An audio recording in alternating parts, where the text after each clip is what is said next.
Eu nunca acreditei em milagres. Não até aquela noite na BR-116, quando um homem descalço entrou no meu caminhão e mudou minha vida para sempre. O que ele me disse nas horas seguintes me fez questionar tudo o que eu pensava saber sobre fé, perdão e segunda chance. Se você está passando por um momento difícil, se carrega culpas que não consegue soltar, precisa ouvir esta história até o final. Meu nome é João Silva, tenho 47 anos e há 5 dirijo carretas pelo Brasil inteiro. Mas nem sempre foi assim. Eu tinha uma vida diferente, uma vida que parecia sólida até desmoronar em questão de meses. Antes de pegar estrada, eu tinha uma pequena distribuidora de bebidas em São Bernardo do Campo. Nada grandioso, mas era meu. Dava para sustentar minha família com dignidade, pagar as contas em dia e ainda sobrar um pouco no fim do mês. Eu era casado com a Adriana, minha companheira desde os 20 anos. A gente se conheceu num baile de formatura da escola técnica. Ela usava um vestido azul claro e tinha o sorriso mais bonito que já vi na vida. Nos casamos 2 anos depois numa cerimônia simples, mas cheia de amor. Tivemos um filho, o Gabriel, que hoje tem 23 anos. Ele era a minha alegria, meu motivo para acordar cedo e trabalhar duro. A vida não era perfeita, mas era nossa. Tinha os problemas de sempre, as contas apertadas no início do mês, as discussões bobas de casal, o cansaço do dia a dia. Mas no fim do dia, quando eu chegava em casa e via a Adriana na cozinha preparando o jantar, ou quando o Gabriel corria para me abraçar quando era pequeno, eu sabia que tinha tudo o que importava. Então, tudo desmoronou. Foi em 2018. A crise econômica pegou pesado no comércio. Os clientes começaram a atrasar pagamentos, alguns simplesmente fecharam as portas sem pagar o que deviam. Eu tinha estoque parado, fornecedores cobrando, funcionários para pagar. Tentei segurar as pontas, fiz empréstimos, usei o limite do cartão, vendi o carro. Nada foi suficiente. A pressão em casa aumentou. Eu ficava irritado com qualquer coisa. Dormia mal, acordava no meio da noite pensando em contas. A Adriana tentava me ajudar, me acalmar, mas eu afastava ela. Achava que estava protegendo minha família ao não dividir o peso, mas na verdade estava me isolando. O Gabriel percebia a tensão, via as discussões. Ele tinha 18 anos e estava prestando vestibular. Eu queria que ele se concentrasse nos estudos, então escondia o quanto a situação estava grave. A distribuidora faliu em setembro daquele ano. Tive que demitir todo mundo, fechar as portas, entregar as chaves. Foi humilhante. Eu me sentia um fracasso completo. Todo o trabalho de anos, todo o suor desapareceu em meses. Fiquei devendo para bancos, fornecedores, até para amigos que tinham me emprestado dinheiro. A Adriana conseguiu um emprego como caixa de supermercado para ajudar. Ela nunca me cobrou nada, nunca jogou na minha cara, mas eu via a decepção nos olhos dela. Ou talvez fosse só minha própria decepção que eu projetava. Comecei a beber. Não muito, mas o suficiente para apagar um pouco a dor. Cerveja no almoço, uma dose de cachaça antes de dormir. A Adriana pedia para eu parar, dizia que aquilo não ia ajudar. Eu prometia, mas não cumpria. O Gabriel passou no vestibular para engenharia, mas teve que trancar porque não tínhamos como pagar. Ele arrumou um emprego numa loja de eletrônicos e dizia que estava tudo bem, que ia voltar a estudar depois. Mas eu via a frustração dele. Mais uma pessoa que eu havia decepcionado. Foi em março de 2019 que aconteceu o acidente, uma sexta-feira chuvosa. A Adriana estava voltando do trabalho de ônibus. Um caminhão perdeu o freio na descida da avenida e atingiu o ônibus em cheio na lateral. Foram 7 mortos. Ela foi uma deles. Eu estava em casa quando recebi a ligação. Era do hospital. No começo não entendi o que a moça do outro lado estava dizendo. Parecia que ela falava em câmera lenta. As palavras não faziam sentido. Então a realidade me atingiu como um soco no estômago. Eu caí de joelhos no chão da cozinha e berrei. Berrei até a voz sumir. O Gabriel estava trabalhando. Tive que ir até a loja buscar ele. Ver o rosto do meu filho quando eu dei a notícia foi pior que receber a notícia. Ele desmoronou nos meus braços. A gente chorou junto ali no meio da loja, sem se importar com quem estava olhando. O velório e o enterro foram um borrão. Muita gente, muitas palavras vazias de consolo, muitos abraços de pessoas que mal conhecíamos. Eu estava anestesiado, funcionando no automático. Não chorei durante a cerimônia. Fiquei ali parado, olhando para o caixão, sem conseguir acreditar que a Adriana estava lá dentro. Depois do enterro, a casa ficou silenciosa demais. Tudo me lembrava ela.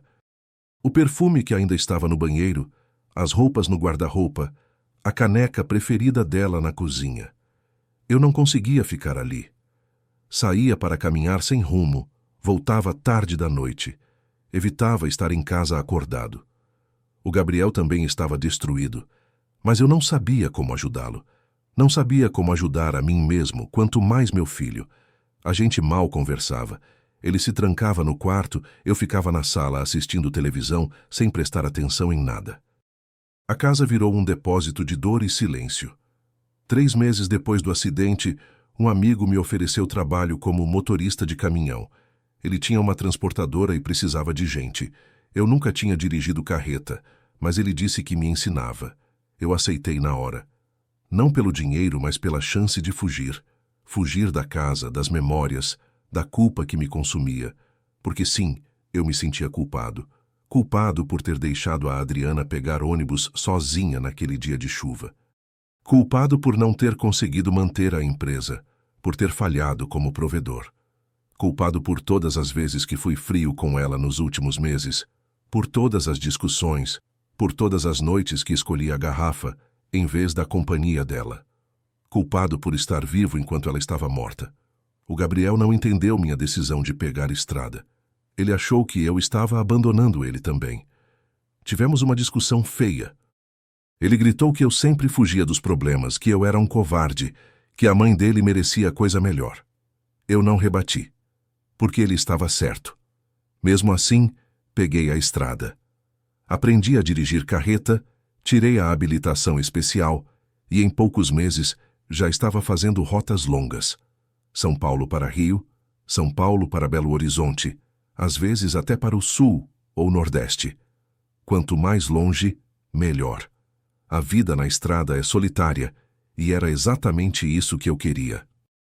Horas e horas só eu e o asfalto, o ronco do motor, a linha branca desfilando no meio da pista. Eu parava só para abastecer, comer alguma coisa rápida, dormir algumas horas quando a lei de trânsito obrigava. Não fazia amizade com outros caminhoneiros, não conversava mais que o necessário com ninguém. O Gabriel e eu perdemos o contato quase completamente. Ele mandava mensagem de vez em quando, perguntando se eu estava bem, dizendo que tinha arrumado um emprego melhor. Eu respondia com monossílabos. Tô bem. Que bom.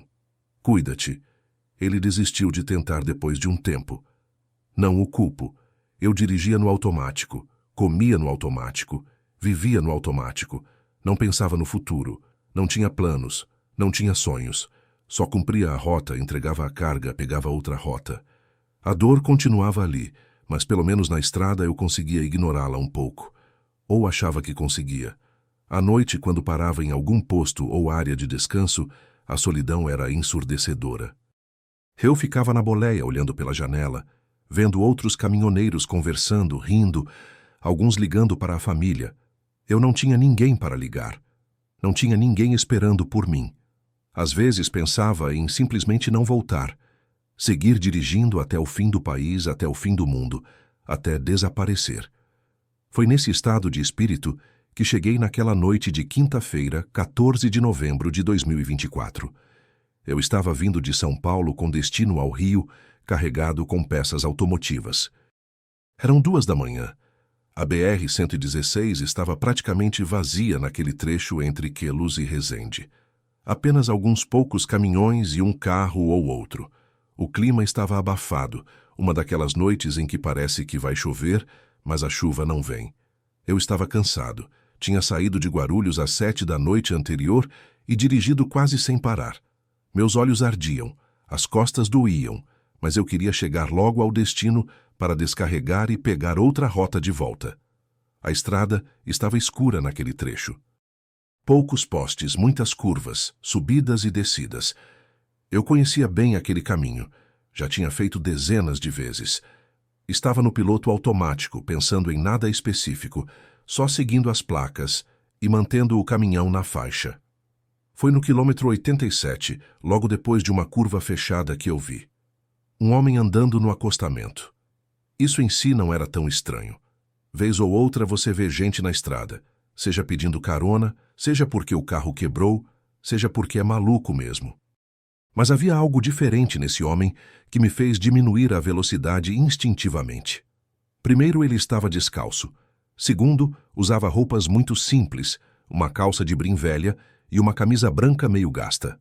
Terceiro, e mais estranho, ele caminhava com uma tranquilidade absoluta, como se estivesse passeando numa praça e não numa rodovia perigosa às 2 da manhã.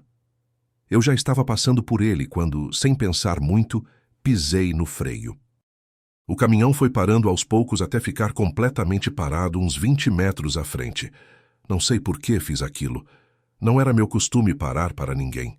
Mas alguma coisa me impulsionou. Olhei pelo retrovisor. O homem tinha parado e me olhava. Mesmo de longe, mesmo no escuro, eu podia sentir o olhar dele. Ele levantou a mão, não num gesto de carona urgente, mas num aceno calmo, como se já soubesse que eu ia parar. Eu hesitei. A parte racional da minha cabeça dizia para seguir em frente, que poderia ser perigoso, que eu não conhecia aquele cara. Mas a parte cansada, a parte que estava farta de tudo, não se importava com perigo. E tinha outra coisa, uma sensação estranha de que eu devia parar, que aquilo não era coincidência. Eu acendi a luz interna da cabine e esperei. O homem caminhou até o caminhão com passos lentos e firmes. Quando chegou perto e a luz da cabine iluminou seu rosto, eu o vi claramente pela primeira vez. Ele aparentava ter uns 40 anos, talvez um pouco mais.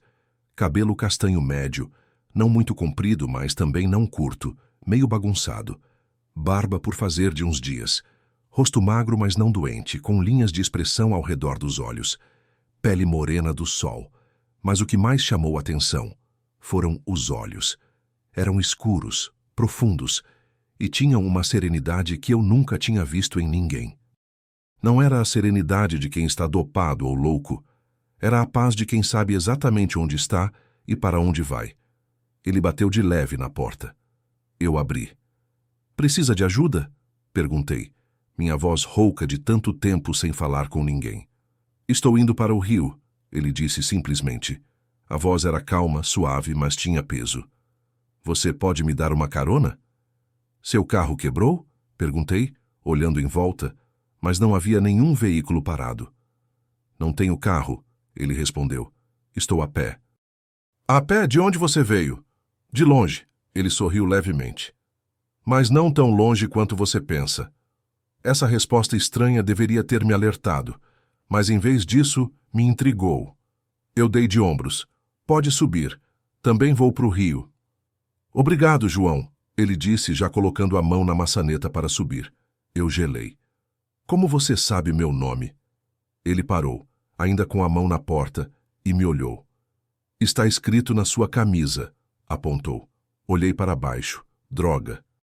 Eu estava usando uma camisa velha da minha antiga distribuidora. Tinha João bordado no peito. Me senti idiota por ter me assustado. "Ah, sim, claro", disse, já menos desconfiado. Ele subiu na cabine com uma agilidade surpreendente para alguém que estava andando descalço pela estrada. Fechou a porta, colocou o cinto e ficou ali sentado, as mãos no colo, olhando para frente com aquela mesma paz desconcertante. Eu voltei a dirigir. Por alguns quilômetros, nenhum de nós disse nada.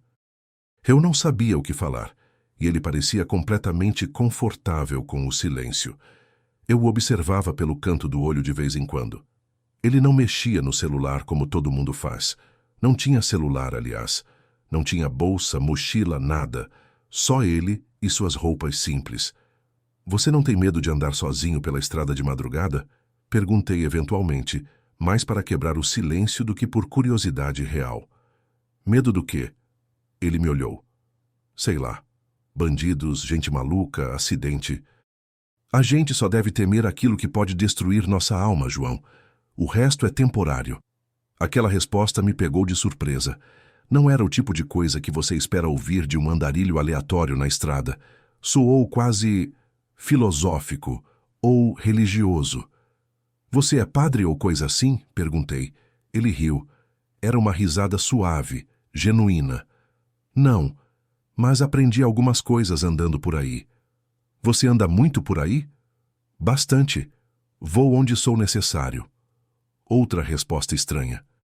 Mas eu estava cansado demais para questionar. Deixei o assunto morrer e voltei a me concentrar na estrada. Mais alguns quilômetros se passaram. Eu estava começando a ficar com sono de verdade. Meus olhos ardiam, a cabeça pesava. Pensei em parar num posto para tomar um café, mas estava ansioso para terminar logo aquela viagem. Foi quando ele falou de novo, mas dessa vez o que disse me fez acordar completamente. Você carrega um peso muito grande, João. Um peso que não é seu para carregar. Eu olhei para ele, franzindo a testa. Como é? A culpa. Você se culpa pela morte da Adriana. Meu sangue gelou. Minha mão apertou o volante com tanta força que os nós dos dedos ficaram brancos. Como ele sabia o nome da minha esposa? Como ele sabia de qualquer coisa sobre mim? Quem você é? Minha voz saiu mais alta que eu pretendia. Como você sabe esse nome? Ele me olhou com aqueles olhos profundos e calmos. Eu sei muita coisa, João. Sei que você achava que tinha falhado como marido, como pai, como homem. Sei que fugiu para a estrada, achando que deixando tudo para trás a dor ia embora. Sei que você mal fala com seu filho. Sei que há noites em que você pensa em não voltar. Meu coração disparou. Suor frio desceu pela minha testa. Eu não estava mais com sono. Estava aterrorizado e confuso ao mesmo tempo.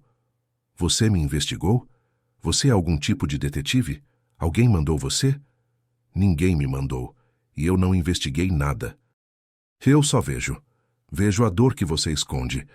Vejo o arrependimento. Vejo o homem bom que você sempre foi, mesmo quando parou de acreditar nisso. Eu não sabia o que dizer. Não sabia o que pensar. Aquilo era impossível. Mas, ao mesmo tempo, sentia que ele estava falando a verdade. Não sei como, mas sentia. Quem você é? Perguntei de novo, dessa vez num sussurro. Ele sorriu levemente. Alguém que veio te lembrar de uma coisa que você esqueceu, João. Que sua história ainda não acabou. E que você não está sozinho, nunca esteve. E naquele momento, ali na cabine daquele caminhão, eu senti algo que não sentia há anos. Senti esperança. Se você já passou por algo assim, se já sentiu que sua vida não tinha mais jeito, que você tinha estragado tudo, então continue ouvindo. Porque o que esse homem me disse nas horas seguintes não apenas mudou minha vida, me salvou. Eu dirigi por mais alguns quilômetros em silêncio total. Minha mente era um redemoinho de pensamentos confusos. Quem era aquele homem? Como ele sabia tudo aquilo sobre mim? Eu queria fazer 1000 perguntas, mas ao mesmo tempo tinha medo das respostas. Ele permanecia sentado tranquilamente, olhando pela janela, como se admirasse a paisagem, embora não houvesse nada para ver além da escuridão e da estrada iluminada pelos faróis. De vez em quando ele fechava os olhos, mas não parecia estar dormindo. Parecia estar em paz, uma paz profunda que eu não conseguia compreender. Você está com medo, ele disse de repente, sem tirar os olhos da janela. Não estou. Menti. Está sim. Medo de que eu seja louco, medo de que você esteja ficando louco, medo de acreditar que algo maior está acontecendo aqui. Eu não respondi porque ele estava certo. Minha lógica tentava encontrar explicações racionais. Talvez ele tivesse me visto em algum lugar antes. Talvez ele conhecesse alguém que me conhecia. Talvez fosse tudo coincidência.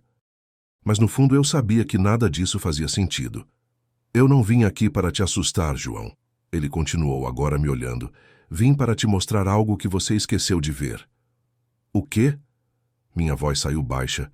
Que sua vida tem valor. Que os pequenos atos que você fez, as pequenas bondades que você ofereceu sem nem perceber, mudaram destinos. Você acha que é um fracasso, mas não sabe quantas vidas tocou pelo caminho. Eu soltei uma risada amarga. Bondades? Cara, você não me conhece. Eu sou um fracassado que perdeu tudo. Perdi meu negócio, perdi minha esposa, perdi meu filho. Não tenho nada, não sou ninguém. Então me deixa te contar algumas coisas que você não sabe, ele disse, virando-se completamente para mim. Você se lembra de um homem chamado Marcos? Baixinho, mais ou menos 50 anos, cabelo grisalho. Você o conheceu há uns 6 anos, num posto de gasolina em Registro, no Vale do Ribeira. Eu franzi a testa, tentando me lembrar. Eram tantos rostos, tantos lugares. Então uma memória vaga surgiu. Acho que lembro. Um cara que estava tentando consertar um Fusca velho que tinha quebrado. Exato. Ele estava desesperado porque precisava chegar em Curitiba para o velório da mãe dele. Não tinha dinheiro para o mecânico. Você ajudou ele a consertar o carro, descobriu que era só uma mangueira solta e ainda pagou o lanche dele no posto. Foi pouca coisa. Eu dei de ombros, surpreso que ele soubesse disso. O cara estava precisando. Para você foi pouca coisa, para ele foi tudo. Marcos estava numa fase muito ruim da vida. Tinha perdido o emprego, a mulher tinha ido embora, ele estava pensando em desistir de tudo. Aquele dia no posto, a gentileza de um estranho, você, fez ele lembrar que ainda existia gente boa no mundo. Ele chegou a tempo no velório, fez as pazes com as coisas que não tinha dito para a mãe. E, mais importante, decidiu que valia a pena continuar tentando. Eu fiquei em silêncio, processando aquilo. Eu mal me lembrava daquele dia. Tinha sido uma coisa tão simples, tão automática.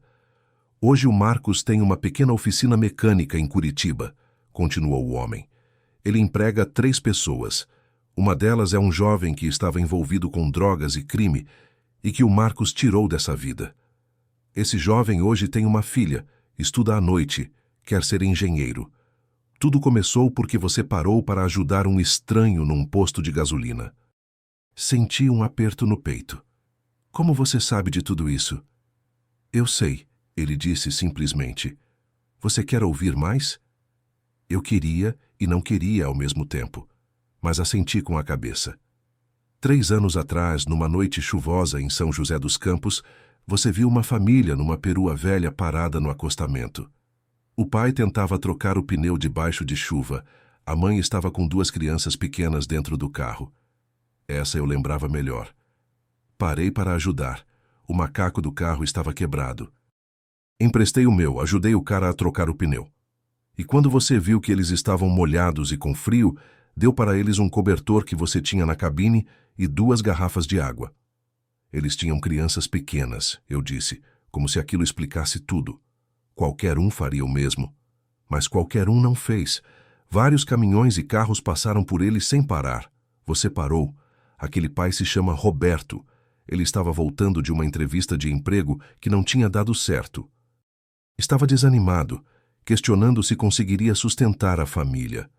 Naquela noite, quando você parou para ajudar sem pedir nada em troca, ele sentiu que ainda havia esperança.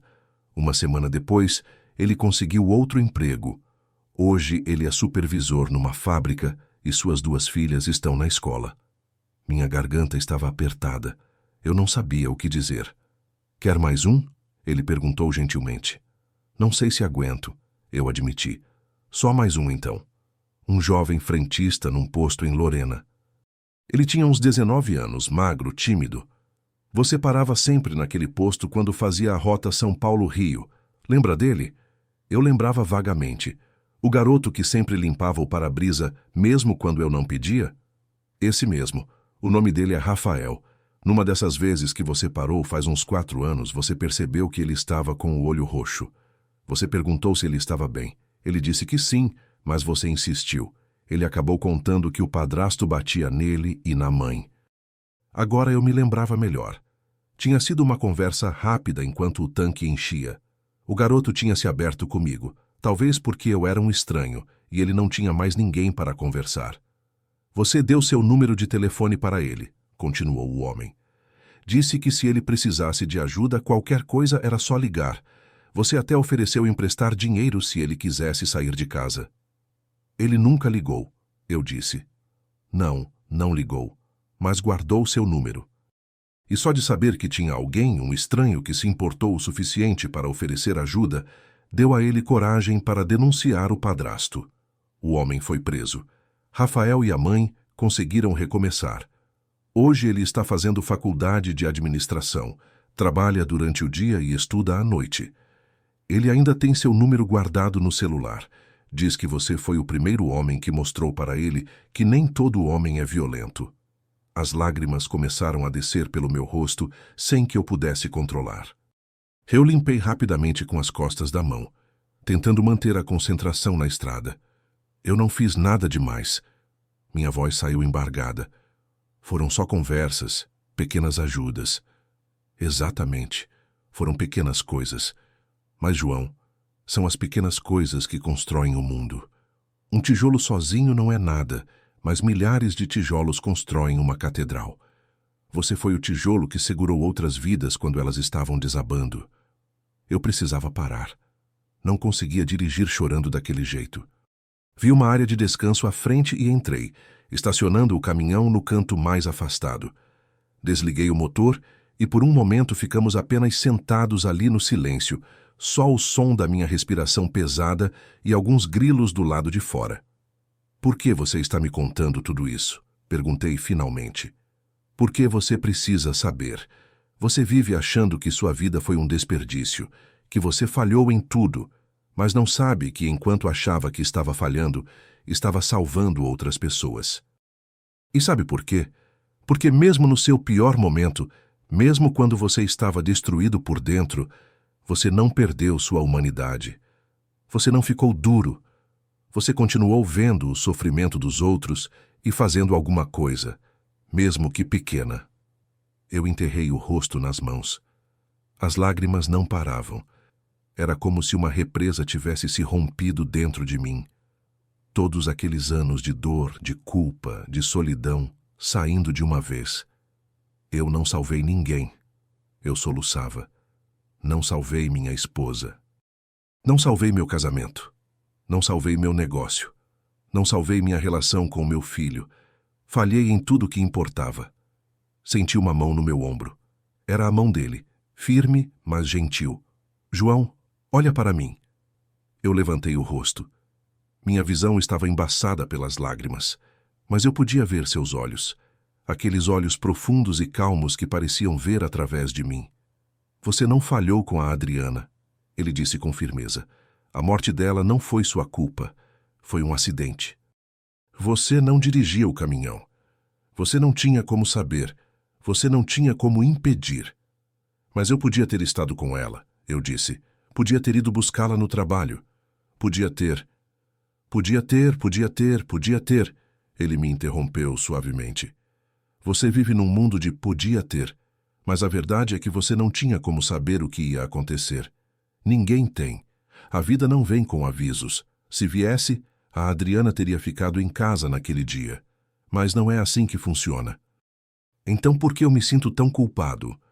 Porque é mais fácil se culpar do que aceitar que algumas coisas simplesmente acontecem. Porque a culpa te dá uma ilusão de controle. Se foi sua culpa, significa que você tinha poder sobre a situação. Mas, João, você nunca teve. Ninguém tem. Aceitar isso é difícil porque significa aceitar que somos frágeis, que não controlamos tudo, que pessoas que amamos podem ser tiradas de nós a qualquer momento. Eu respirei fundo, tentando processar aquelas palavras. Elas faziam sentido, mas doíam. Doíam porque eram verdade. E sobre meu filho? Perguntei. Eu abandonei ele quando ele mais precisava de mim. Você não abandonou. Você se afastou porque não sabia como lidar com a própria dor e achava que estava protegendo ele da sua. Foi errado? Talvez. Foi humano? Completamente. Você não é perfeito, João. Ninguém é. Mas sabe o que importa? Que ainda dá tempo de consertar isso. Já faz tanto tempo. Ele deve me odiar. Ele não te odeia. Está magoado, confuso, mas não te odeia. Ele sente sua falta. Quer ter o pai de volta. E você sabe disso no fundo. Eu sabia. Toda vez que o Gabriel mandava mensagem e eu respondia com poucas palavras, eu sentia um aperto no peito. Toda vez que via o nome dele na tela e deixava de ligar porque não sabia o que dizer, eu sabia que estava errado. Mas tinha tanto medo. Medo de que ele realmente me odiasse. Medo de enfrentar o quanto eu tinha estragado tudo. Ele merece coisa melhor que eu disse. Ele merece ter o pai dele. E você merece ter seu filho. Essa ideia de que você não é bom o suficiente é mentira que você conta para si mesmo. Você quer saber a verdade? A Adriana não te culpa. Ela nunca culpou. Meu coração quase parou. Como você pode saber disso? Ele me olhou por um longo momento. Porque ela me mandou te dizer. Eu não conseguia respirar. O que você está dizendo? Estou dizendo que a morte não é o fim de tudo. Estou dizendo que o amor continua. Estou dizendo que ela quer que você saiba que está em paz, que te perdoou por tudo que você acha que fez de errado e que quer que você seja feliz. Ela quer que você viva, João. Realmente viva, não apenas exista. Não sei se acreditei naquilo naquele momento. Não sei se era real ou se era apenas aquele homem misterioso dizendo o que eu precisava ouvir, mas algo dentro de mim se quebrou e ao mesmo tempo se remontou. Era como se correntes que eu carregava há anos estivessem sendo cortadas uma por uma. Nós ficamos ali sentados por não sei quanto tempo. Podia ter sido 10 minutos ou 1 hora. O tempo parecia não importar mais. Eventualmente minha respiração se acalmou, as lágrimas pararam, e eu me senti exausto, mas de um jeito diferente, como se tivesse corrido uma maratona e finalmente pudesse descansar. Quem você é realmente? Perguntei pela terceira vez. Ele sorriu. Sou alguém que está aqui para te lembrar do que você esqueceu, para te mostrar o caminho de volta. Caminho de volta para onde? Para você mesmo, para a vida, para as pessoas que te amam e que você ama. Olhei pela janela. O céu começava a clarear levemente no horizonte. Logo seria dia, uma nova manhã. E pela primeira vez em anos, eu senti algo que não esperava sentir. Senti vontade de ver o amanhecer, senti vontade de continuar. Obrigado, eu disse, minha voz ainda rouca. Não sei como você sabe de tudo isso. Não sei quem você é de verdade, mas obrigado. Não precisa agradecer. Você faria o mesmo por qualquer um. Aliás, já fez, várias vezes. Eu pensei nas histórias que ele tinha me contado. O Marcos no posto, o Roberto com a família, o jovem Rafael. Será que era tudo verdade? E se fosse, quantas outras histórias existiam que eu nem sabia? Tem mais gente? Perguntei. Mais pessoas que eu ajudei sem saber? Muitas, mas não precisamos falar de todas. Você entendeu o ponto. Sua vida tem valor. Suas ações têm peso. Você importa. Essas 3 palavras ecoaram na minha cabeça. Você importa. Quando foi a última vez que eu tinha sentido isso? Quando foi a última vez que eu tinha acreditado nisso? E agora? Perguntei. O que eu faço agora? Agora você faz o que precisa ser feito há muito tempo. Você volta para casa. Você liga para seu filho. Você pede desculpas e recomeça. Você para de fugir e encara a vida de frente. Tenho medo, admiti. Eu sei, mas a coragem não é a ausência de medo. É fazer o que precisa ser feito mesmo com medo. E você já provou que tem coragem. Provou cada vez que parou para ajudar alguém mesmo quando você mesmo estava destruído. Ele tinha razão. Se eu tinha conseguido ver o sofrimento dos outros e fazer algo mesmo quando estava afogado no meu próprio sofrimento, então eu tinha mais força do que imaginava. Tem uma coisa que eu preciso fazer primeiro, eu disse, pegando meu celular do porta-objetos. O que é? Preciso ligar para meu filho agora, antes que eu perca a coragem. O homem sorriu, um sorriso largo e genuíno. Vai em frente. Com as mãos tremendo, eu procurei o número do Gabriel na lista de contatos. Fazia meses que eu não ligava para ele. Olhei para a tela por um momento, respirei fundo e apertei o botão de chamada. O telefone tocou 1 vez, 2 vezes, 3 vezes. Eu estava prestes a desistir quando ele atendeu. Alô? A voz dele estava sonolenta, confusa. Claro, eram quase 4 da manhã. Gabriel, minha voz falhou. Sou eu, seu pai. Houve um silêncio do outro lado. Então, pai, aconteceu alguma coisa? Você está bem? Estou bem. Desculpa ligar essa hora. Eu precisava falar com você. Outro silêncio. Eu podia ouvir a respiração dele do outro lado da linha. Tá, ele disse finalmente, ainda cauteloso. Fala. Eu queria pedir desculpa. As palavras saíram num jorro. Desculpa por ter te abandonado. Desculpa por não ter estado presente quando você precisava. Desculpa por ter sido um péssimo pai depois que sua mãe morreu. Você merecia coisa melhor e eu não soube dar. Me desculpa, filho. Eu ouvi um soluço abafado do outro lado. Meu filho estava chorando. Pai, eu sei que já faz muito tempo, continuei. Eu sei que estraguei tudo, mas se você me der uma chance, uma única chance, eu prometo que vou tentar ser o pai que você merece. Não vai ser perfeito, eu ainda sou um desastre, mas eu vou tentar, por favor. Pai, eu nunca te odiei. A voz dele saiu entrecortada pelo choro. Eu estava com raiva, sim, estava magoado, mas eu nunca te odiei. Você é meu pai. Eu também sinto sua falta. As lágrimas voltaram aos meus olhos. Você tá falando sério? Claro que tô. Quando você pode vir aqui? Ou eu posso ir te ver? Eu tô indo pro Rio agora, tenho que descarregar lá, mas depois volto. Posso passar aí no fim de semana? Sim, por favor. Pai, a gente tem muito que conversar. Eu sei, filho. Eu sei. E a gente vai conversar. Sobre tudo. Eu prometo. Nós ficamos mais alguns minutos no telefone, fazendo planos, trocando palavras que deveriam ter sido ditas há anos. Quando finalmente desliguei, eu estava sorrindo. Sorrindo de verdade, não um sorriso forçado ou vazio. Um sorriso real que vinha de dentro. Olhei para o homem ao meu lado. Ele também estava sorrindo. Você viu, não foi tão difícil. Foi difícil pra caramba, eu ri, mas valeu cada segundo. E vai valer ainda mais quando vocês se encontrarem. Você tem uma segunda chance, João. Não muita gente tem isso. Usa ela bem. Vou usar. Eu juro que vou.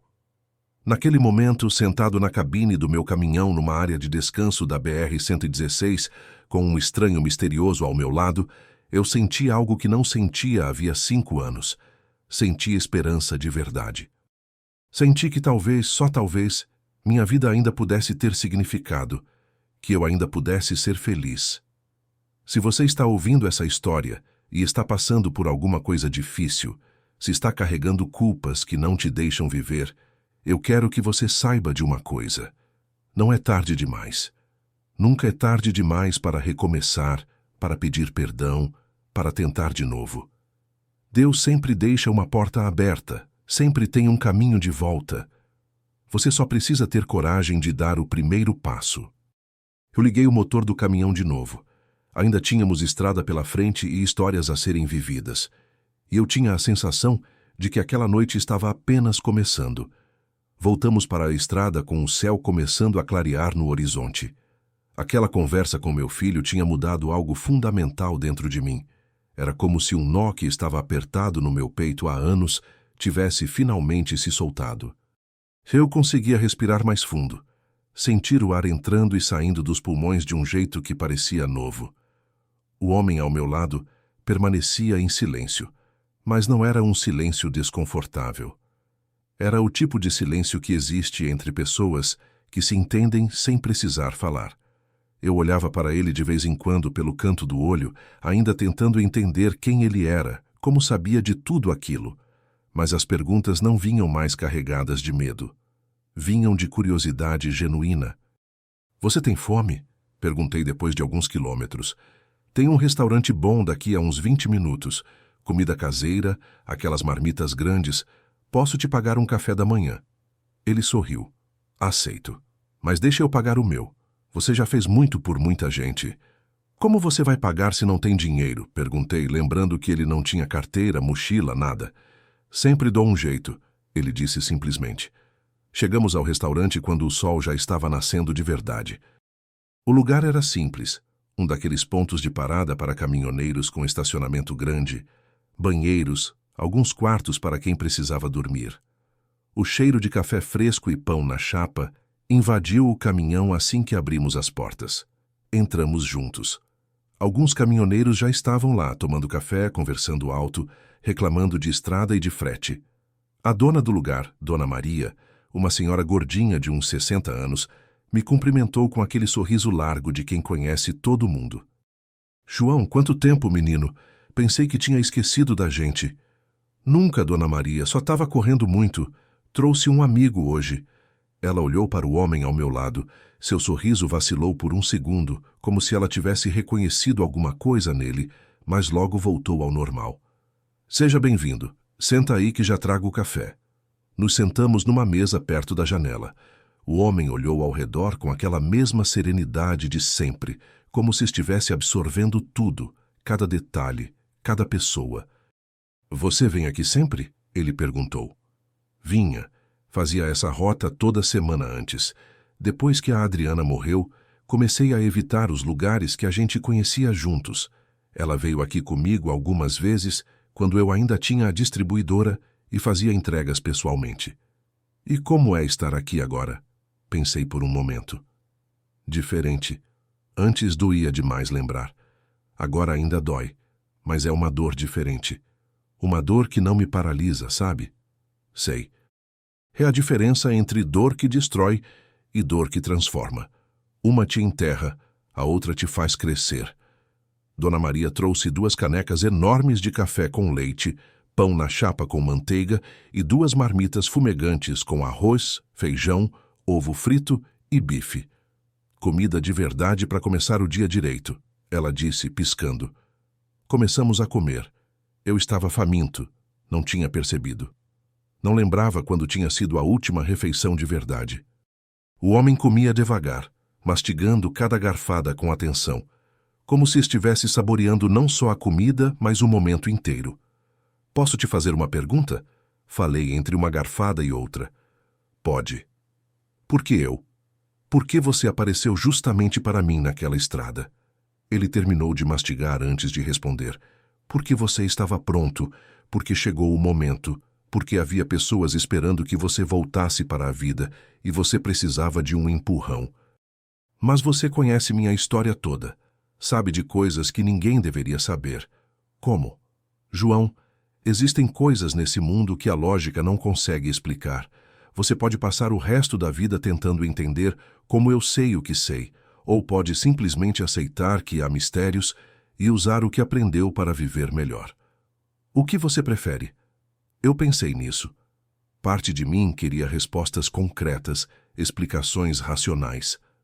Mas outra parte, maior, sabia que ele tinha razão. O importante não era entender o mistério, mas aceitar a transformação. Você tem razão, concordei. Mas mesmo assim preciso perguntar. Você é quem eu acho que você é? Ele me olhou com aqueles olhos profundos. E quem você acha que eu sou? Não sei. Às vezes acho que você é um anjo. Às vezes acho que você é Jesus. Às vezes acho que estou louco e nada disso é real. E se eu dissesse que todas essas respostas estão certas e erradas ao mesmo tempo? Que o que importa não é meu nome, mas o que você faz com o que aprendeu? Isso é uma resposta muito evasiva. Eu ri, porque algumas perguntas não têm respostas que caibam em palavras simples. Terminamos de comer em silêncio confortável. Dona Maria veio recolher os pratos. Quando fui pagar, ela recusou meu dinheiro. Hoje é por conta da casa, ela disse. Dona Maria, a senhora não precisa... Eu sei que não preciso, mas quero. Você sempre foi gentil comigo, João, mesmo nos dias ruins. Isso não se esquece. Eu agradeci, emocionado. Mais uma vez alguém me lembrando de coisas que eu tinha feito e não valorizava. Quando saímos do restaurante, o sol já estava alto. O dia prometia ser quente. Voltamos para o caminhão, mas antes de subir, o homem disse: Tem um lugar que preciso ir antes de chegar ao rio. Você pode fazer um desvio? Onde? Volta Redonda, não é muito longe daqui. Eu não tinha nada programado além de descarregar no rio. Tudo bem, mas posso saber por quê? Tem alguém lá que precisa de você. Aquela resposta misteriosa já estava se tornando normal. Eu apenas assenti e subimos no caminhão. O desvio para a Volta Redonda adicionava uns 40 minutos na viagem, mas eu não me importei. Algo me dizia que eu precisava confiar naquele homem, seguir para onde ele indicasse. Quando chegamos na cidade, ele começou a dar direções. Vira à esquerda aqui, agora à direita, segue reto. Ele conhecia cada rua como se tivesse morado ali a vida inteira. Chegamos a um bairro simples, casas pequenas, ruas estreitas. Ele pediu para eu parar em frente a uma casa amarela com um pequeno jardim na frente. É aqui, ele disse. O que tem aqui? Você vai ver. Desce comigo. Descemos do caminhão. Ele foi até o portão e bateu. Uma mulher de uns 35 anos veio atender. Ela tinha o rosto cansado, olheiras profundas, mas quando viu o homem, seus olhos se arregalaram. Você, ela sussurrou. Oi, Sandra, ele disse com suavidade. Trouxe alguém para você conhecer. Ela olhou para mim confusa. Quem é? Esse é João. Ele te conhece, mesmo que você não se lembre dele. Eu estava tão confuso quanto ela. Desculpa, mas acho que tem um engano. Eu não... Olha bem para ela, João. O homem me interrompeu. 5 anos atrás, numa noite de dezembro, você estava voltando de uma entrega em Resende. Viu uma mulher grávida pedindo carona na beira da estrada, sozinha, chorando. E então me veio à memória. Eu lembrava. Uma mulher jovem, barrigão enorme, desesperada. Eu tinha parado mesmo sabendo que era arriscado pegar desconhecidos. Ela estava fugindo do marido que tinha batido nela. Levei ela até a casa da irmã em Barra Mansa. Meu Deus, eu sussurrei, olhando para Sandra. Você é aquela moça. Lágrimas começaram a rolar pelo rosto dela. Você me salvou. Se você não tivesse parado, eu não sei o que teria acontecido comigo e com meu bebê. Eu estava desesperada, com medo, e você me levou em segurança. Nunca te esqueci. Eu só te levei até um lugar seguro, eu disse emocionado. Qualquer um teria feito o mesmo. Mas ninguém fez. Vários carros e caminhões passaram por mim. Você foi o único que parou, e por causa disso, minha filha nasceu. Por causa disso, eu consegui recomeçar. Por causa disso, hoje tenho uma vida nova. Sua filha, eu disse, lembrando que ela estava grávida. Como ela está? Sandra sorriu através das lágrimas. Ela está linda. Tem 5 anos agora. Se chama Esperança. Eu dei esse nome por causa daquela noite. Porque você me deu esperança quando eu não tinha mais nenhuma. Eu não conseguia falar. As lágrimas embaçavam minha visão. Você quer conhecer ela? Sandra perguntou. Eu adoraria. Ela nos convidou para entrar. A casa era simples, mas arrumada, com amor em cada detalhe. No sofá, assistindo desenho animado, estava uma menininha de cabelos cacheados e olhos grandes e brilhantes. Esperança, vem cá, amor, Sandra chamou. A menina veio correndo e pulou no colo da mãe. Ela me olhou com curiosidade. Esse moço aqui é muito especial, Sandra disse para a filha. Se não fosse por ele, você não estaria aqui. Ele é um super-herói? A menina perguntou com aquela inocência linda das crianças. Eu ri através das lágrimas. Não, princesa, sou só um caminhoneiro. Caminhoneiro é legal. Quando eu crescer, quero dirigir caminhão também. Sandra ofereceu café, insistiu para ficarmos um pouco. Conversamos por quase 1 hora. Ela me contou como tinha reconstruído a vida, como tinha voltado a estudar, como agora trabalhava numa escola e era feliz. Como tinha encontrado um homem bom que tratava ela, e a esperança com respeito e amor. Tudo começou naquela noite, ela disse. Você me mostrou que ainda existia bondade no mundo, que eu merecia coisa melhor, que valia a pena recomeçar. Quando saímos da casa, eu estava transformado. Via o homem misterioso com outros olhos. Ele não estava apenas me contando histórias. Estava me mostrando provas vivas de que minha vida tinha valor. Quantas mais? Perguntei quando voltamos para o caminhão. Quantas mais o quê? Quantas mais pessoas como ela? Como o Marcos, o Roberto, o Rafael, a Sandra? Quantas vidas eu toquei sem saber? Muitas, João. Mais do que você pode imaginar. Mas não precisamos visitar todas. Você já entendeu. Sua vida não foi um desperdício. Você não é um fracasso. Você é um homem bom que passou por coisas ruins, mas que mesmo assim continuou sendo bom. E isso é raro. Isso é precioso. Voltamos para a estrada. Meu coração estava mais leve do que tinha estado em anos. Mas ainda havia uma ferida que não tinha cicatrizado completamente. Preciso te perguntar uma coisa, eu disse depois de alguns quilômetros, sobre a Adriana.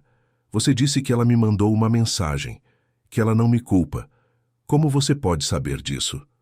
Ele ficou em silêncio por um longo momento. Então disse: para no acostamento. O quê?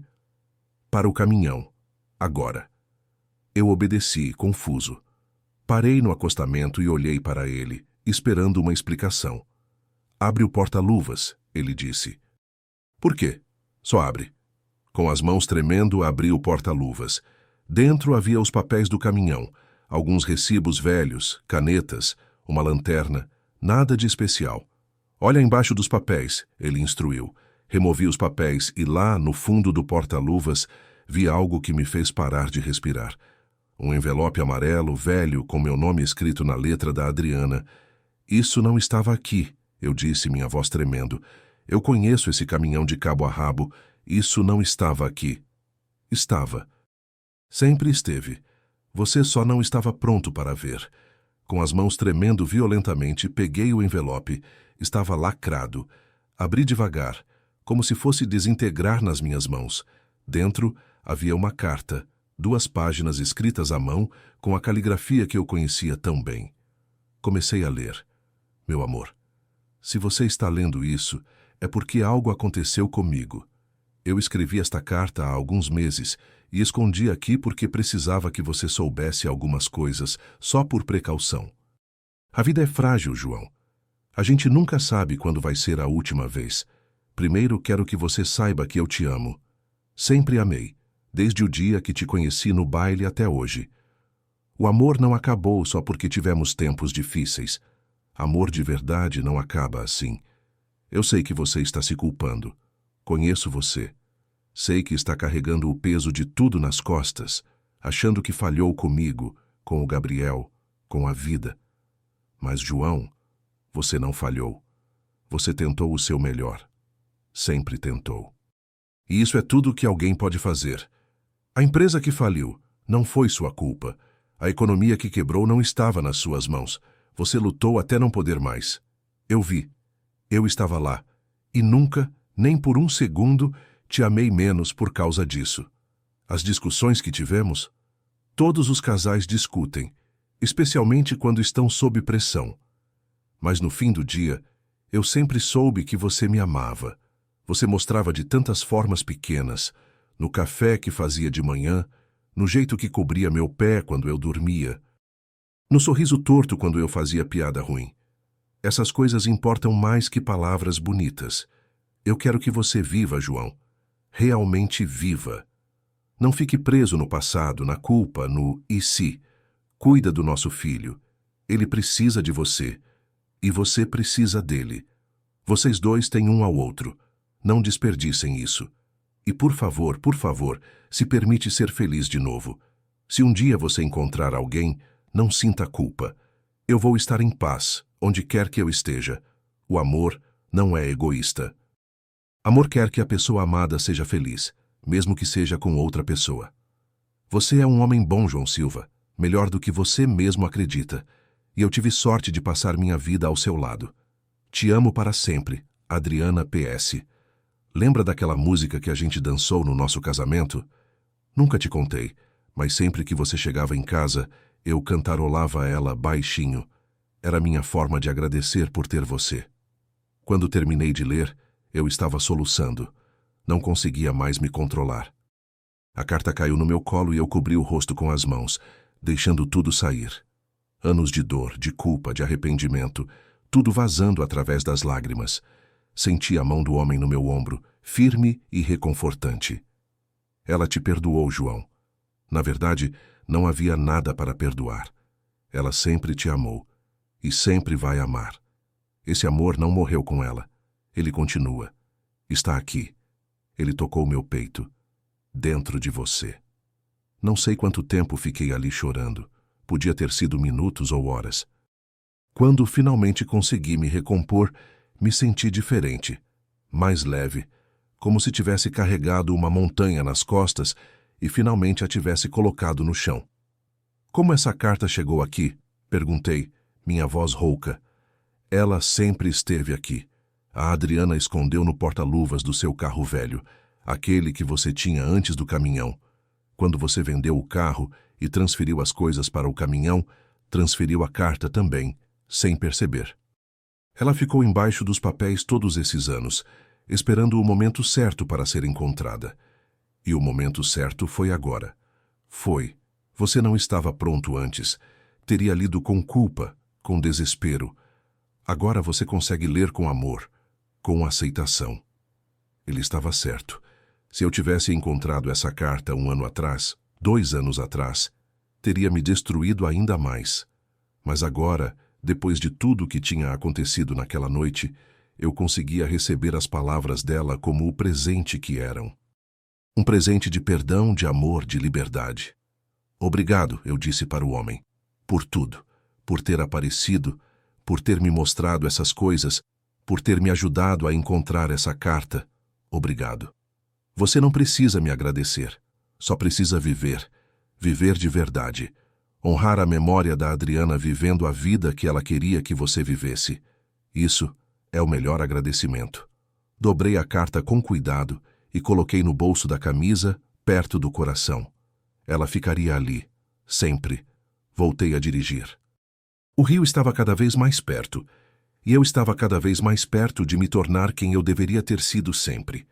Um homem que carrega cicatrizes, mas não deixa elas definirem quem ele é. Um homem que cometeu erros, mas aprende com eles. Um homem que perdeu muito, mas ainda tem muito a ganhar. O caminho para a cura nunca é reto. Tem curvas, subidas, descidas. Mas se você tem fé, se tem esperança, se permite aceitar ajuda quando ela aparece nos lugares mais inesperados, você chega lá. Eu estava chegando. E se você está ouvindo essa história, saiba que não importa quão fundo você caiu, sempre tem como subir de novo. Sempre tem alguém torcendo por você, mesmo que você não veja. Sempre tem uma carta esperando ser encontrada, uma palavra esperando ser dita, um perdão esperando ser recebido. Você só precisa estar aberto para receber. Nós dois seguimos em silêncio, mas era o silêncio de quem está em paz. Do lado de fora, o mundo continuava girando. Dentro da cabine, um milagre silencioso tinha acontecido. E eu nunca mais seria o mesmo. A estrada para o rio parecia diferente agora. As mesmas curvas, o mesmo asfalto, mas eu via tudo com outros olhos. A carta da Adriana estava no meu bolso, queimando contra o peito de um jeito bom, como uma brasa morna que aquece sem machucar. O homem ao meu lado permanecia quieto, olhando pela janela. De vez em quando, eu o observava pelo canto do olho, tentando decifrar aquele mistério. Quem era ele realmente? Como sabia de tudo? Como aquela carta tinha aparecido exatamente quando eu precisava? Você vai desaparecer, não vai? Perguntei de repente. Ele virou o rosto para mim. Por que pergunta isso? Porque eu sinto. Sinto que quando chegarmos ao rio, quando eu terminar essa entrega, você não vai mais estar aqui. Que isso tudo vai parecer um sonho. E se parecer um sonho, vai fazer diferença? Vai mudar o que você aprendeu? Vai apagar a ligação que você fez para seu filho? Vai desfazer a paz que você sentiu ao ler a carta da Adriana? Não, admiti, mas eu queria entender. Preciso entender. Por quê? Por que precisa tanto de respostas? Porque eu passei a vida inteira achando que entendia como o mundo funciona, que tudo tinha lógica, explicação.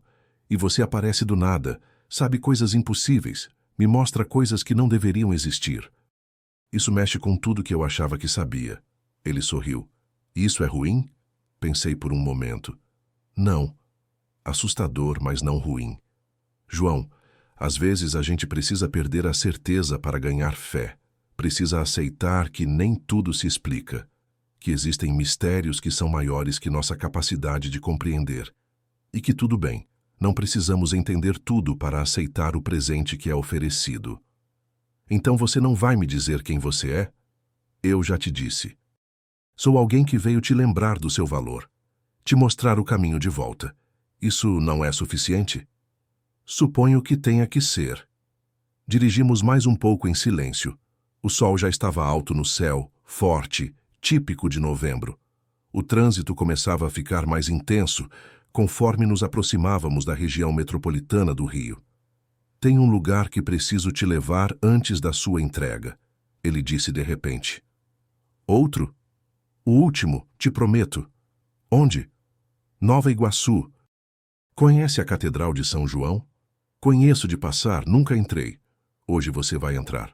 Não discuti. Já tinha aprendido que seguir as instruções dele sempre levava a algo importante. Peguei o desvio para Nova Iguaçu, seguindo as placas até chegarmos ao centro da cidade. A catedral era imponente, com suas torres brancas apontando para o céu. Estacionei o caminhão numa rua lateral. Eram quase 10 da manhã e já tinha movimento de gente entrando e saindo da igreja. Vamos, ele disse, descendo do caminhão. Eu o segui, ainda tentando entender o propósito daquela parada. Entramos na catedral. O interior era fresco, silencioso, com aquela paz característica de lugares sagrados. Vitrais coloridos filtravam a luz do sol, criando padrões no chão de mármore. Havia algumas pessoas rezando nos bancos espalhadas pela nave. Uma missa estava sendo preparada para o meio-dia, a julgar pelos movimentos dos coroinhas arrumando o altar. Por que estamos aqui? Sussurrei. Porque você precisa fazer algo que não faz há muito tempo. O quê? Rezar. Não por obrigação, não pedindo nada. Apenas agradecer. Agradecer por estar vivo, por ter recebido uma segunda chance, por ter encontrado o caminho de volta. Eu não sou religioso, protestei. Não frequento igreja desde que a Adriana morreu. Eu culpei Deus por tudo. Eu sei. E Deus não te culpa por isso. Ele entende raiva, entende dor. Mas agora você não está mais com raiva, está? Está em paz. E paz merece gratidão. Ele tinha razão. Eu não estava mais com raiva. Pela primeira vez em 5 anos, não sentia aquele rancor amargo contra Deus, contra o mundo, contra o destino. Eu não sei rezar mais, admiti. Não precisa saber, só precisa ser sincero. Senta ali. Ele apontou para um banco perto de uma imagem de Nossa Senhora e fala com o coração. Ele foi sentar em outro banco, alguns metros de distância, me dando privacidade. Eu fiquei parado por um momento, sentindo-me deslocado, mas então caminhei até o banco que ele tinha indicado e me sentei. Olhei para a imagem de Nossa Senhora. Ela tinha um rosto sereno, maternal. Lembrei da minha mãe, que tinha morrido quando eu era jovem. Ela sempre acreditou, sempre rezou. Dizia que Deus nunca abandona ninguém, mesmo quando parece que sim. Fechei os olhos. Não sabia por onde começar. As palavras não vinham. Então decidi apenas sentir. Sentir a gratidão que brotava no meu peito. Obrigado, sussurrei finalmente. Obrigado por estar vivo. Obrigado por ter tido a Adriana, mesmo que por pouco tempo. Obrigado pelo Gabriel. Obrigado pelas pessoas que coloquei no meu caminho para ajudar. Obrigado pela chance de recomeçar. As lágrimas vieram de novo, mas eram diferentes. Não eram lágrimas de dor ou de culpa. Eram lágrimas de alívio, de libertação. Perdão por ter te culpado, por ter ficado com raiva, por ter desperdiçado tanto tempo fugindo. Eu estava perdido, mas agora estou achando o caminho de volta. Me ajuda a continuar. Me ajuda a ser o pai que o Gabriel merece. Me ajuda a honrar a memória da Adriana, vivendo bem, não apenas existindo. Fiquei ali por não sei quanto tempo, apenas sentindo a presença de algo maior, algo que não consigo explicar, mas que estava ali, real como o banco onde eu sentava. Quando finalmente abri os olhos, me senti limpo. Como se tivesse tomado banho por dentro. Me levantei e procurei o homem com os olhos. Ele estava no mesmo lugar, esperando pacientemente. Caminhei até ele. Obrigado por me trazer aqui. Precisava? Precisava. Saímos da catedral juntos. Do lado de fora, o mundo continuava a seu ritmo normal. Carros passando, pessoas caminhando, vendedores ambulantes oferecendo água e refrigerante. Tudo tão comum, tão cotidiano. Mas eu não era mais o mesmo. Voltamos para o caminhão. Eu estava prestes a ligar o motor quando ele disse: João, posso te pedir uma coisa? Claro, qualquer coisa. Quando eu for embora, e eu vou ter que ir embora em breve, quero que você faça uma promessa. Meu coração apertou. Que promessa? Promete que vai fazer pelos outros o que foi feito por você hoje. Não precisa ser grande coisa, só precisa estar atento. Quando você ver alguém precisando, Alguém perdido como você estava, para. Oferece uma palavra, um gesto, uma ajuda. Pequenas coisas que podem mudar tudo. Eu prometo, disse sem hesitar. Mas você não precisa ir embora. Você pode ficar. Eu posso te dar carona para onde você precisar ir. Posso te ajudar. Ele sorriu com ternura. Você já está me ajudando ao prometer isso, e eu não vou embora completamente. Vou estar sempre que você precisar. Quando você parar para ajudar alguém, eu vou estar lá. Quando você abraçar seu filho, eu vou estar lá. Quando você viver com gratidão em vez de amargura, eu vou estar lá. Não entendo. Vai entender. Com o tempo vai entender. Liguei o motor e voltamos para a estrada. O depósito onde eu precisava descarregar ficava em Jacarepaguá. Ainda tínhamos uns 40 minutos de viagem.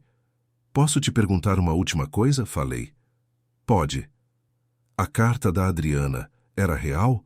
Ou você a colocou ali de alguma forma? O que seu coração te diz? Meu coração diz que era real, que ela realmente escreveu aquilo. Que estava ali o tempo todo esperando que eu estivesse pronto para encontrar. Então essa é sua resposta. Às vezes a fé não precisa de provas, precisa apenas de confiança. Chegamos ao depósito meio-dia. O sol estava inclemente, o calor sufocante típico do Rio. Estacionei na área de carga e desliga o motor. Preciso entrar ali para fazer a conferência e descarregar, expliquei. Vai demorar umas 2 horas. Você pode esperar na cabine, tem ar-condicionado.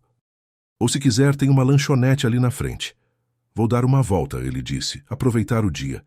Tem certeza? Está muito quente. Tenho certeza. Vou estar por aqui quando você terminar. Ele desceu do caminhão e eu o vi caminhar em direção à saída do depósito. Algo no meu peito apertou, uma sensação de que aquela era a última vez que eu o veria, mas afastei o pensamento.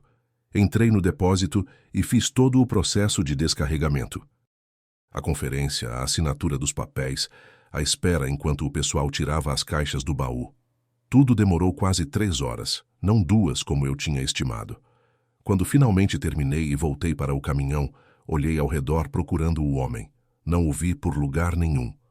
Caminhei até a lanchonete. Perguntei para o dono se tinha visto um homem descalço, roupas simples. Não vi ninguém assim não, chefe, ele disse. Voltei para o caminhão com o coração apertado. Subi na cabine esperando encontrá-lo lá dentro. Vazio. Olhei no banco de trás embaixo do banco. Nada. Foi então que vi. No banco do passageiro onde ele tinha sentado, havia um pequeno papel dobrado. Peguei com as mãos tremendo e abri. A letra era firme, clara. João, sua jornada não termina aqui. Na verdade, está apenas começando. Tudo que você aprendeu, tudo que você sentiu, era real. A dor era real, mas a cura também é. Você não me verá mais com os olhos, mas vai me sentir com o coração. Cada vez que você escolher o amor em vez do medo, eu estarei lá. Cada vez que você escolher ajudar em vez de ignorar, eu estarei lá. A Adriana está em paz. O Gabriel está esperando por você. Sua vida tem propósito. Você só precisava lembrar disso. Não gaste energia tentando entender o mistério. Gaste energia vivendo a vida que agora você sabe que é possível. Seja a luz para outros que eu fui para você. Até sempre, seu amigo da estrada. Não havia assinatura. Não precisava. Segurei o papel contra o peito e deixei as lágrimas caírem livremente. Ele tinha ido embora. Mas de alguma forma, eu sabia que ele tinha razão. Ele não tinha ido completamente. Estava em cada lição aprendida, em cada promessa feita, em cada batida do meu coração que agora sabia como viver de novo. Olhei pela janela. O mundo continuava girando. Pessoas entrando e saindo do depósito, caminhões chegando e partindo. Tudo tão normal. Mas nada seria normal de novo para mim. Eu tinha sido transformado. Guardei o bilhete junto com a carta da Adriana. 2 pedaços de papel que valiam mais que qualquer tesouro. Liguei o motor. Tinha uma viagem de volta para fazer. Tinha um filho para ver. Tinha uma vida para recomeçar. E pela primeira vez em 5 anos eu estava ansioso para ver o amanhã. Se você chegou até aqui nessa história, eu quero te dizer uma coisa. Não importa o que você está passando, não importa quão fundo você acha que caiu, sempre tem um caminho de volta. Às vezes esse caminho aparece de formas misteriosas, em pessoas inesperadas, em momentos que parecem impossíveis. Mantenha seu coração aberto, mantenha sua fé viva, e quando a ajuda chegar, não questione demais. Apenas aceite e seja grato, porque milagres acontecem. Eu sou a prova viva disso.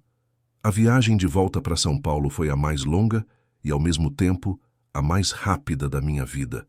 Longa porque cada quilômetro parecia carregar o peso de tudo que tinha acontecido. Rápida porque minha mente não parava, processando, relembrando, tentando entender. Eu parava nos mesmos postos de sempre, via os mesmos caminhoneiros, comprava o mesmo café. Mas tudo parecia diferente. Eu estava diferente. Olhava para as pessoas com outros olhos. Me perguntava quais histórias elas carregavam, quais dores escondiam, quais milagres estavam esperando. Cheguei em São Paulo na sexta-feira à tarde. Tinha o fim de semana livre antes da próxima viagem. Normalmente eu ficaria no meu apartamento vazio assistindo televisão, comendo marmita congelada, evitando pensar. Mas não dessa vez. Dessa vez eu tinha planos. No sábado de manhã, acordei cedo. Tomei banho, fiz a barba direito pela primeira vez em meses, vesti minha melhor roupa. Peguei um ônibus até São Bernardo do Campo, onde o Gabriel morava num apartamento pequeno que dividia com um amigo. Durante todo o trajeto, meu coração batia forte. E se ele tivesse mudado de ideia? E se a conversa pelo telefone tivesse sido apenas piedade? E se ele abrisse a porta e me mandasse embora? Mas quando cheguei no prédio e toquei a campainha, e ouvi a voz dele pelo interfone dizendo: "Sobe, pai." Todas as dúvidas desapareceram. Subi as escadas devagar. Meu filho estava esperando na porta do apartamento. Ele tinha crescido tanto. Já não era mais o menino que eu lembrava. Era um homem, com barba, ombros largos, mas ainda tinha os mesmos olhos da mãe. Ficamos parados um em frente ao outro por alguns segundos que pareceram eternos. Então, ele deu o primeiro passo e me abraçou. Me abraçou forte, daquele jeito que você abraça alguém que pensou que tinha perdido para sempre.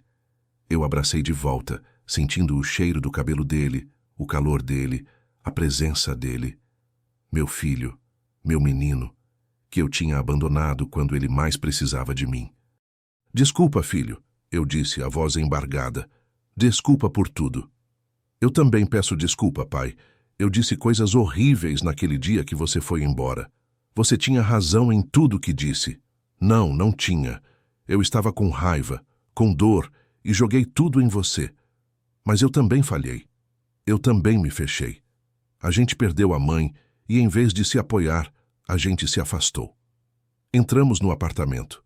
Era pequeno, mas arrumado. Ele tinha fotos da mãe na estante. Isso me fez sorrir através das lágrimas.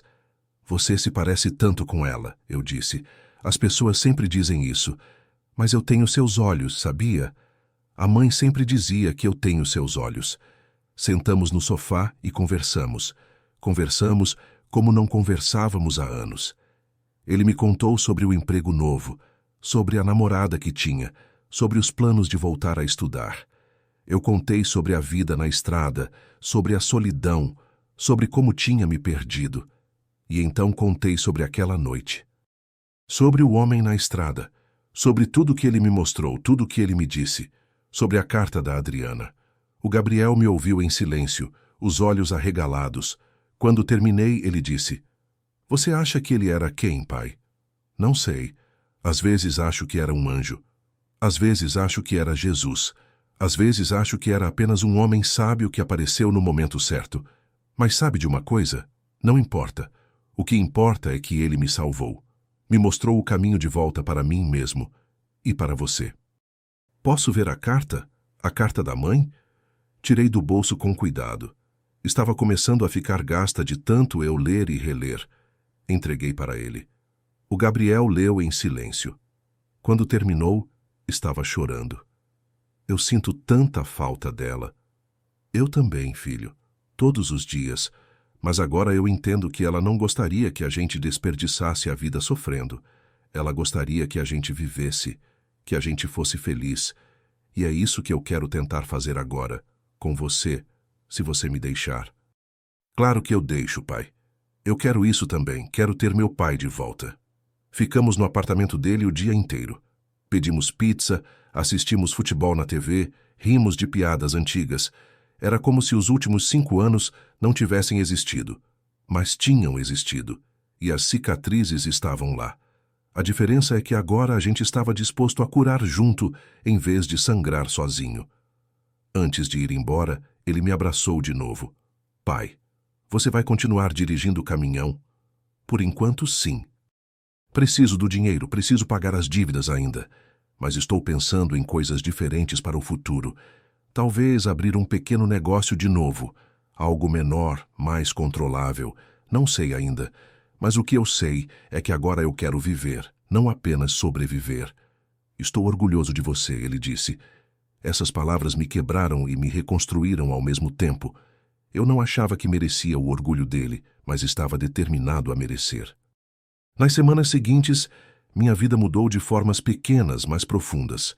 Continuei dirigindo, fazendo as mesmas rotas, mas com um espírito diferente. Comecei a realmente ver as pessoas na estrada. O frentista cansado que trabalhava turno duplo, eu parava para conversar, perguntava como ele estava. Deixava gorjeta generosa. A garçonete no restaurante de beira de estrada que tinha olheiras profundas, eu oferecia palavras gentis, contava uma piada para fazê-la sorrir. Quando via alguém parado no acostamento com problema no carro, eu parava para ajudar. Sempre. Não importava se estava chovendo, se eu estava atrasado, se era perigoso. Eu parava. Porque alguém tinha parado por mim quando eu mais precisei, mesmo sem eu saber na época. Uma noite vi um homem mais velho tentando trocar um pneu furado na chuva. Parei, ajudei ele, emprestei meu macaco. Quando terminamos, encharcados, mas satisfeitos, ele me agradeceu com lágrimas nos olhos. Você não sabe o quanto isso significa, ele disse. Eu estava voltando do hospital, minha esposa está doente. Eu estava desesperado, achando que ia ficar preso aqui a noite toda. Fica tranquilo, eu disse. A gente se ajuda. É assim que funciona. Quando ele foi embora, eu fiquei parado ali por um momento olhando a chuva cair e senti aquela presença que o homem misterioso tinha prometido. Ele estava ali. Não fisicamente, mas estava. Comecei a carregar algumas coisas extras no caminhão. Cobertores, água, barras de cereal, um kit de primeiros socorros. Nunca se sabe quando alguém vai precisar. Uma tarde, parei num posto e vi uma mulher jovem com uma criança pequena. Ela olhava para o painel de preços da lanchonete com aquela expressão de quem está calculando cada centavo. A criança chorava que estava com fome. Me aproximei e disse: "Com licença, posso pagar um lanche para vocês? Minha filha também fica irritada quando está com fome." Eu não tinha filha, mas a mentira branca valeu a pena para não deixá-la constrangida. Ela aceitou, agradecida. Enquanto a criança comia um sanduíche com a felicidade de quem descobriu o paraíso, a mãe me contou que estava indo para Campinas procurar emprego. O marido tinha ido embora. Ela estava morando com a irmã, tentando recomeçar. Antes de ir embora, coloquei R$ 200 na mão dela. Para a passagem de volta, caso você precise. Senhor, eu não posso aceitar. Pode sim. Um dia, quando você estiver melhor, você ajuda outra pessoa. É assim que a corrente continua. Ela chorou, agradeceu e partiu. Eu fiquei ali sentindo aquela mesma sensação de plenitude que o homem misterioso tinha despertado em mim. Também reconectei com velhos amigos. Liguei para o Marcos, aquele que tinha me oferecido o trabalho de caminhoneiro. Pedi desculpas por ter sido tão fechado, por não ter sido um amigo melhor. Ele me perdoou na hora, disse que entendia. Comecei a frequentar a catedral de vez em quando. Não toda semana, não era essa a questão. Mas quando sentia necessidade de agradecer, de silenciar a mente, eu ia. Sentava naquele mesmo banco perto da imagem de Nossa Senhora e apenas ficava ali, em paz. Um dia, uns 2 meses depois daquela noite na BR-116, eu estava fazendo a rota São Paulo-Rio de novo. Passei pelo quilômetro 87, exatamente onde tinha visto o homem pela primeira vez. Diminuí a velocidade, olhando para o acostamento como se esperasse vê-lo ali de novo. Não havia ninguém, mas senti aquele aperto no peito, aquela saudade de alguém que mal conheci, mas que mudou tudo. Obrigado, eu disse em voz alta dentro da cabine vazia. Onde quer que você esteja, obrigado. O Gabriel e eu começamos a nos ver regularmente. Todo fim de semana que eu estava em São Paulo, a gente se encontrava.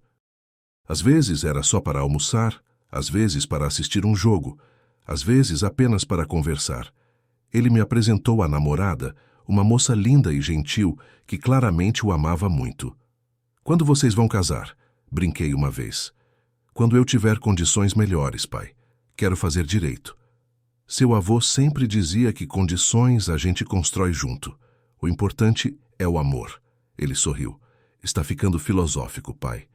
Estou ficando velho, eu ri. Velho e finalmente um pouco sábio. 6 meses depois daquela noite, eu finalmente juntei coragem para fazer algo que vinha adiando. Voltei a Itapalapa, ao cemitério onde a Adriana estava enterrada. Não ia lá desde o enterro. Tinha medo de sentir tudo de novo, de desmoronar. Mas agora eu sabia que precisava ir. Não por culpa, mas por amor. Comprei um buquê de girassóis, as flores favoritas dela. Caminhei até o túmulo. A lápide simples tinha o nome dela, as datas, e a frase que o Gabriel tinha escolhido. Amor eterno, saudade infinita. Me ajoelhei e coloquei as flores. Oi, amor, comecei, minha voz tremendo um pouco. Desculpa ter demorado tanto para vir. Eu estava com medo, mas agora estou aqui. Contei para ela sobre tudo, sobre o homem na estrada, sobre a carta que ela tinha deixado, sobre como tinha mudado, sobre o reencontro com o Gabriel. Falei e falei, como se ela estivesse ali me ouvindo. E de certa forma eu sentia que estava. Eu estou tentando viver como você queria que eu vivesse, eu disse. Não é fácil, tem dias que a saudade ainda dói demais, mas eu estou tentando, por você, pelo Gabriel, por mim. Estou tentando ser feliz de novo e acho que você ficaria orgulhosa. O vento soprou suave, mexendo as folhas das árvores ao redor. Parecia um abraço. Eu sempre vou te amar, eu disse, sempre. Mas agora eu entendo que amar você não significa parar de viver. Significa viver da melhor forma possível, honrando o tempo que tivemos juntos. Fiquei ali por mais um tempo, apenas sentindo. Quando finalmente me levantei para ir embora, me senti mais leve. Não era o fim da dor, mas era o começo da aceitação verdadeira. 1 ano depois daquela noite na BR-116, minha vida era irreconhecível. Eu tinha juntado dinheiro suficiente para dar entrada numa pequena oficina mecânica. Nada grandioso, apenas 2 boxes e um espaço para atendimento. O Gabriel me ajudou a montar. Trabalhou comigo nos fins de semana pintando, organizando, fazendo propaganda nas redes sociais. Está orgulhoso, pai? Ele perguntou no dia da inauguração. Estou, mas não da oficina. Estou orgulhoso de nós, de ter encontrado o caminho de volta um para o outro. Continuei dirigindo o caminhão algumas vezes por mês, só para complementar a renda enquanto a oficina crescia. Mas agora era diferente, não era fuga. Era trabalho honesto que me permitia ainda estar na estrada, ainda encontrar pessoas, ainda fazer diferença. E as histórias continuavam. O jovem que estava pensando em desistir da faculdade e eu convenci a continuar.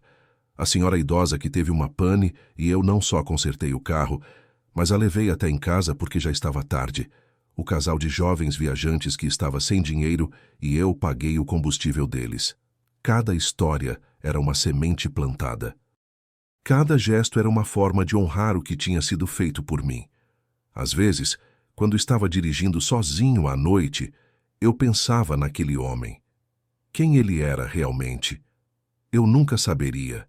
Tentei procurar. Perguntei para outros caminhoneiros se tinham visto alguém assim. Alguns diziam que sim, que tinham visto um homem descalço na estrada, sempre calmo, sempre ajudando. Outros achavam que eu estava louco, mas eu tinha as provas. A carta da Adriana, que agora estava emoldurada na minha casa. O bilhete dele que eu carregava na carteira. E, mais importante, tinha a transformação da minha própria vida. Um dia, quase 2 anos depois, eu estava na oficina quando um homem entrou. Ele era jovem, uns 25 anos, e tinha algo familiar nele que eu não conseguia identificar. Posso ajudar? Perguntei. Na verdade, eu vim aqui por outro motivo, ele disse. Meu nome é Rafael. A gente se conheceu há alguns anos. Eu trabalhava num posto em Lorena. Meu coração disparou. O frentista. O garoto que tinha me contado sobre o padrasto violento. Rafael, meu Deus, como você está? Estou bem. Mais que bem. Estou ótimo. E vim agradecer. Agradecer por quê? Por ter se importado, por ter me dado seu número, por ter me mostrado que nem todo homem é ruim. Aquilo mudou minha vida, sabia? Me deu coragem para denunciar, para sair daquela situação. Terminei a faculdade e consegui um emprego bom. E conheci uma pessoa incrível que vai casar comigo mês que vem. Eu estava sem palavras.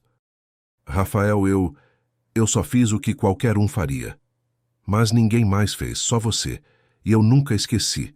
Guardei seu número até hoje. Quando soube que você tinha aberto essa oficina, vim aqui te encontrar. Vim dizer obrigado e te convidar para o casamento. Nos abraçamos ali no meio da oficina, 2 homens que mal se conheciam, mas cujas vidas tinham se tocado de forma profunda. Eu vou ao casamento, eu disse. Com certeza vou. Depois que ele foi embora, sentei na cadeira do pequeno escritório e chorei. Chorei de gratidão, de alegria, de espanto, por como uma pequena ação pode ecoar através dos anos. E naquele momento, entendi completamente o que o homem misterioso tinha tentado me ensinar.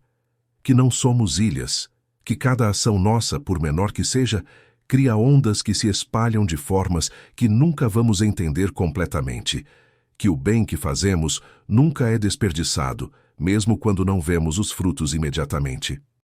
Hoje, quando olho para trás para aquela noite na BR-116, ainda não tenho todas as respostas. Não sei quem era aquele homem. Não sei como ele sabia tudo o que sabia.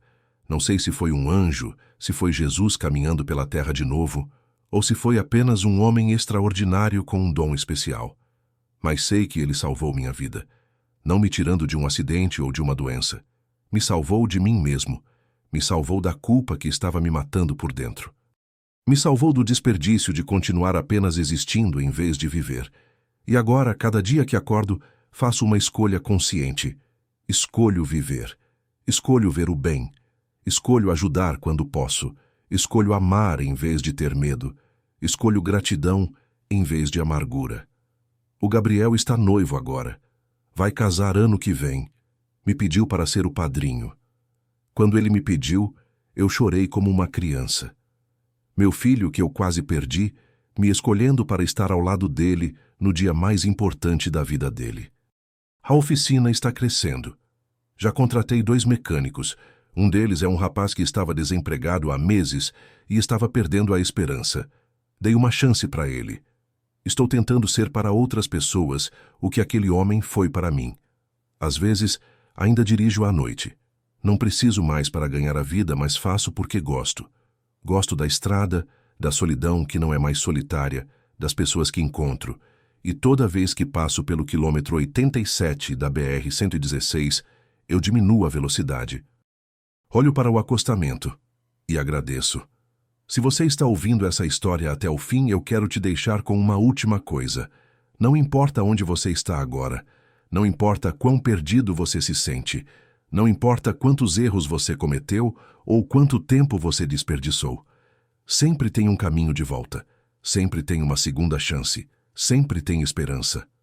Às vezes, essa esperança vem em formas que a gente não espera, num estranho na estrada, numa carta esquecida, numa ligação que a gente finalmente tem coragem de fazer. Mas ela sempre vem, se a gente estiver disposto a receber.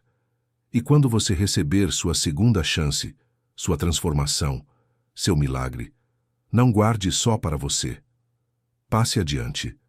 Seja para outra pessoa o que alguém foi para você. Porque é assim que o mundo muda. Uma pessoa de cada vez. Um gesto de cada vez.